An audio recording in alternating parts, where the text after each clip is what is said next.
Indian army, Indian navy, Indian air force, ये सब शब्द सुनते ही हमारी रगों में एड्रेनलिन दौड़ने लगता है, क्योंकि आर्मी के लिए हमारे मन में एक खास इमोशन है।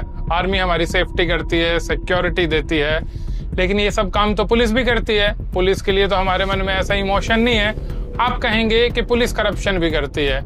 अब ये कंट्रोवर्शियल हो सकता है, लेकिन करप्शन तो आर्मी में भी होता है। एग्जाम्पल के तौर पे बोफोर्स घोटाला, ताबूत घोटाला।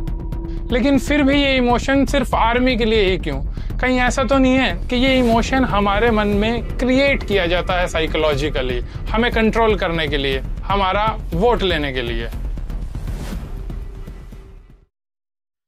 नमस्कार दोस्तों, आर्मी की यूनिफॉर्म में आपने हिटलर, मुसोलिनी, फ्रैंको, तोजो वगैरह की फोटो जरूर देखी होगी। किसी के ना देखी हो तो हिटलर की तो जरूर देखी होगी। इनमें से कुछ ने अपनी पूरी लाइफ में कभी आर्म्ड फोर्सेस में सर्व भी नहीं किया, लेकिन घूमते थे आर्मी की डेकोरेटेड यूनिफॉर्म में। दूसरी तरफ कुछ स्टेट्समैन हुए जैसे Charles de Gaulle, Dwight Eisenhower, Mustafa Kemal Ataturk. ये जैसे लोग आर्मी में एक्चुअली कमांडर रहे, लेकिन पॉलिटिक्स और पावर में आने के बाद हमेशा आर्मी की यूनिफॉर्म पहनने से परहेज करते रहे। इंडिया में भी इंदिरा गांधी, नरेंद्र मोदी और नेहरू के अलावा किसी ने कभी भी आर्मी की यूनिफॉर्म नहीं पहनी। और कितना है कि इंदिरा और नेहरू ने आर्मी की यूनिफॉर्म पहनी जब इंडिया वॉर के बीच में था, जबकि नरेंद्र मोदी पहनते हैं दिवाली पर। तीनों फोर्सेस, आर्मी, नेवी और एयर फोर्स के सुप्रीम कमांडर यानी कि प्रेसिडेंट ऑफ इंडिया भी शायद ही आपको कभी यूनिफॉर्म में नजर आएंगे। लेकिन रिसेंटली ही हमने ये ट्रेंड बहुत ज्यादा देखा, जिसमें प्राइम मिनिस्टर कभी तो टैंक कमांडर बने हुए हैं, कभी एयरफोर्स पायलट बने हुए हैं, कभी बीएसएफ कमांडर और कभी कुछ और। आर्मी यूनिफॉर्म में एक नेता बहुत अच्छा लगता है। आर्मी के साथ दिवाली मना रहा हो तो मजा ही आ जाता है, क्या अच्छी फीलिंग आती है। लेकिन क्या रियलिटी में बस इतना ही है, या इसके पीछे भी हमारे दिमाग के साथ कुछ खेल हो रहा है जिसे हम समझ ही नहीं पाते हैं? याद कीजिए, जब नोटबंदी की लाइन में हम खज्जल ख्वार हो रहे थे तो हमें याद दिलाया जा रहा था कि सेना का जवान सीमा पर खड़ा है और तुम इस बैंक की लाइन में नहीं खड़े हो सकते हो। कभी हमें अपनी संस्कृति बचाने के लिए घर में त्रिशूल, तलवार या बंदूक रखने को कहा जाता है। ये भी एक तरह का आर्मीफिकेशन ही है।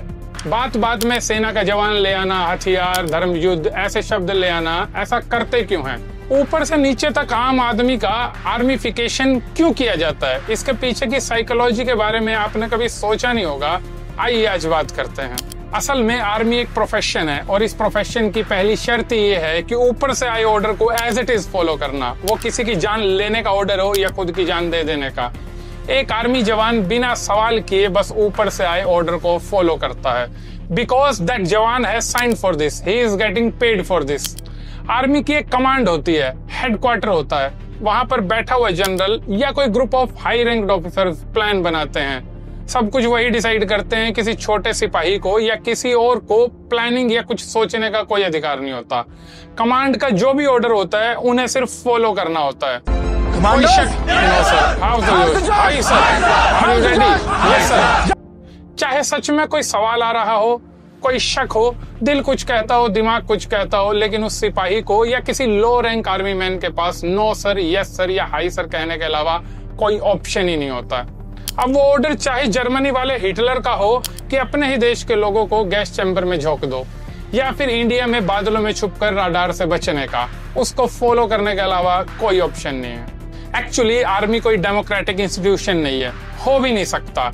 कोई देश और उसकी आर्मी एक जैसे कभी होने भी नहीं चाहिए, क्योंकि जिस तरह से सवाल पूछने से आर्मी का सिस्टम क्योटिक हो जाता है, ठीक उसके उलट सवाल ना पूछने से डेमोक्रेसी का सिस्टम बिगड़ जाता है।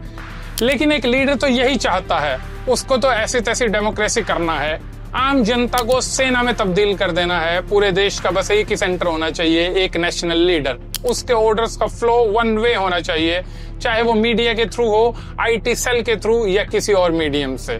इस तरीके से एक चेन ऑफ कमांड बनाई जाती है। लीडर जनरल बन जाता है और आप और मेरे जैसे लोग सोल्जर्स। लीडर मोर्चे यानी कि मुद्दे डिसाइड करेगा, सोशल मीडिया के थ्रू, चाय पे चर्चा के थ्रू, मन की बात के थ्रू या किसी और चैनल से। आपको बस लड़ना है, लड़ाई आइडियोलॉजिकल हो या फिजिकल, पूरी डेडिकेशन के साथ आपको बस लड़ना है। मुसलमानों से, गद्दारों से, विपक्ष से, धर्म के दुश्मनों से या जिससे भी लीडर कहे उससे। हर डेलिकेट सिचुएशन में आपको याद दिलाया जाता है कि सीमा पर जवान मर रहा है, नोटबंदी पर सवाल नहीं करना है। पुलवामा में जवान मरे या लद्दाख में, चाहे पहलगाम में आम आदमी मरे, सब कुछ भूल जाइए। बस इतना याद रखना है कि इन मारने वाले आतंकवादियों को सजा देने के लिए उस लीडर को वोट दीजिए, शहीदों के नाम पर वोट दीजिए। बटन इतने जोर से दबाइए कि शाहीन बाग में बैठे लोगों को करंट लगे। आप सिविलियन सोल्जर बन जाते हैं, बस ऑर्डर को फॉलो करते हैं, नहीं तो देशद्रोही कहलाए जाते हैं। मैं मेरे फर्स्ट टाइम वोटर से कहना चाहता हूं कि आपका पहला वोट पुलवामा में जो वीर शहीद हुए, उन वीर शहीदों के नाम आपका वोट समर्पित हो सकता है क्या? एक एक व्यक्ति वोट डालने जाएगा, 10 बजे के पहले मतदान करेंगे।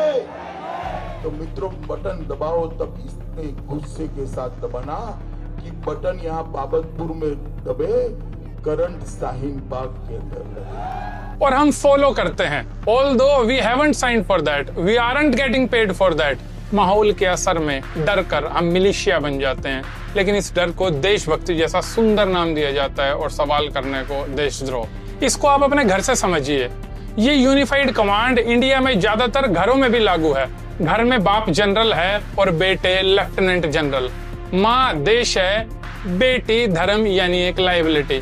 वो कमजोर है तो उसे ही बचाना है। यही हमारा कल्चर है, यही ट्रेडिशन और यही हमारा प्राइड। आजाद बेटी, free thought, democratic narrative, equality, human rights, ये सब मीनिंगलेस हैं। ये देशभक्ति बिल्कुल नहीं है।